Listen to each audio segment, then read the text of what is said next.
হালকা বর্তমানে সোনার যে দাম সেই টাকায় হজ করা যায়, তাই বউকে সোনার বদলে হজ করাও, তাতে বউও খুশি, আল্লাহও খুশি। হুজুর, আপনি তো দারুণ কথা কইছেন।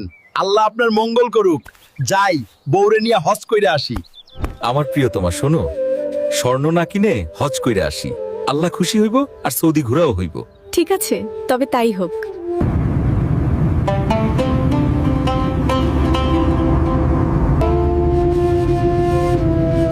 চলো, হজ তো শেষ, এখন তোমাকে একটু শপিং করায় দেই। ঠিক আছে, চলো।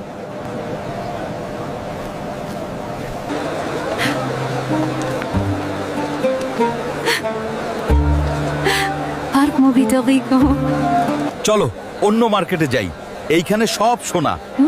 আমরা তো সোনা কিনবো না, তাই না? কি বলো? সোনা কিনবো না?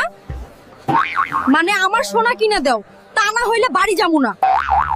হায় আল্লাহ, হুজুরের বয়ান শুনে এ কি বিপদে পড়লাম। দেখেছো, সৌদি না আসলে কি এত সুন্দর গহনা কিনতে পারতাম বলো? আমার কিচ্ছু বলার নাই প্রিয়তমা। হুজুর, আপনার কথা শুনে স্বর্ণ না কিনে বউকে হজ্জে নিয়ে গেলাম, কিন্তু বউ হজ্জ করলো আবার স্বর্ণ কিনলো। কষ্ট নিস না হালকা, বউ খুশি মানে আল্লাহ খুশি।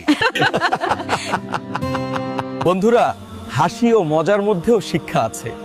ভিডিও ভালো লাগলে লাইক, শেয়ার আর সাবস্ক্রাইব করতে ভুলবেন না।